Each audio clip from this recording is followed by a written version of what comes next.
1971 সাল টমাস মানের the ট্রান্সপোজড head sir উপন্যাসিকার পুনর্নির্মাণ করে কন্নড় ভাষায় রচিত হল এক নাটক। 11 শতকের কথা শরীর সাগরের অনুসরণে নাটকটিকে দেশজ করে তুললেন নাট্যকার। নাটকটির প্রকাশের সঙ্গে সঙ্গেই এক নতুন যুগের সূচনা হল ভারতীয় নাট্যজগতে। নাটকটির নাম হয়বদন এবং সেই নাট্যকার আর কেউ নন, গিরিশ রঘুনাথ কর্নাড। 1938 সালের 19 মে মহারাষ্ট্রের মাথেরানে আদি ব্রাহ্মণ পরিবারে তাঁর জন্ম। কিছুদিনের মধ্যে গিরিশের বাবা বদলি হয়ে যান শিরসিতে। ছেলেবেলা কাটে কোম্পানি নাটক আর পার্সি থিয়েটার দেখে। এসবের মাঝেই স্নাতক অবধি পড়াশুনো শেষ করা এবং কবিতার প্রেমে পড়া। রাশিবিজ্ঞান ও গণিত ছেড়ে দর্শন, রাষ্ট্রবিজ্ঞান এবং অর্থনীতি নিয়ে পড়াশোনা করতে রোডস স্কলার হয়ে পাড়ি জমালেন অক্সফোর্ড বিশ্ববিদ্যালয়ে। ইতিমধ্যে মাত্র 23 বছর বয়সেই লিখে ফেলেছেন তাঁর প্রথম পূর্ণ দৈর্ঘ্যের নাটক যযাতি। এরপর লন্ডনে বসে লিখলেন অঞ্জুমান লিগে, যার বাংলা নাম যামিনী। 1964 সালে নেহেরুর মৃত্যুর পর মাত্র 26 বছর বয়সে লিখলেন তাঁর কালজয়ী নাটক তুগলক। এই নাটকটিকে তাঁর সর্বাধিক পরিচিত এবং অভিনীত নাটক বলে মনে করা হয়। সেই থেকেই বিতর্কের শুরু। জরুরি অবস্থার সময় গিরিশের এই নাটক নিষিদ্ধ করে দেওয়া হয়। এরপর বাদল সরকারের এবং ইন্দ্রজিৎ অনুবাদ শুরু করেন 60-এর দশকের শেষে। গিরিশ নিজেই বলেছেন তাঁর নাট্য রচনার নতুন পর্ব শুরু হয়েছিল এই সময় থেকেই।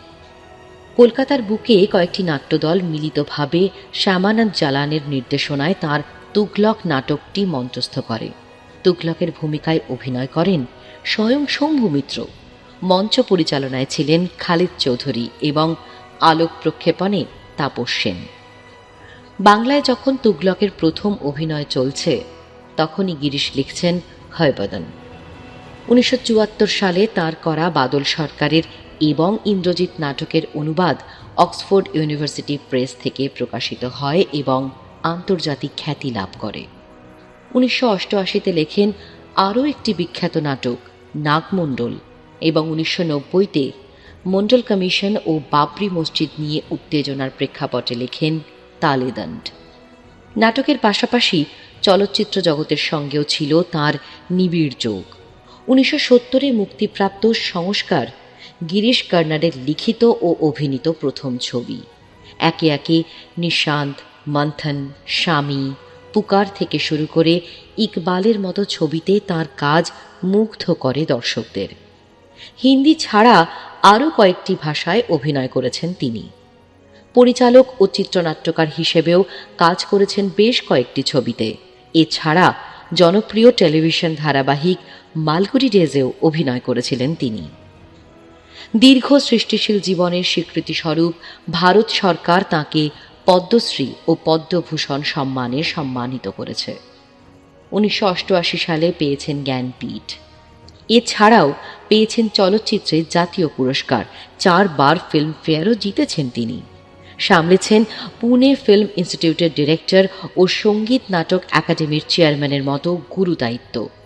4 দশকের শিল্পী জীবনে তাঁর লেখা অসংখ্য নাটক, চিত্রনাট্য, অনুবাদ বা কন্নড় ও বলিউডি চলচ্চিত্রের নির্দেশনা এবং অভিনয়ের কথা মাথায় রেখেই বলা যায় আজকের এই বিভেদকামী সাম্প্রদায়িকতায় জীর্ণ সমাজনীতির বিপরীতে দাঁড়িয়ে তাঁর শৈল্পিক ও বৌদ্ধিক অবস্থান যে কোনো শুভবুদ্ধি সম্পন্ন মানুষের কাছেই অনুপ্রেরণার রসদ।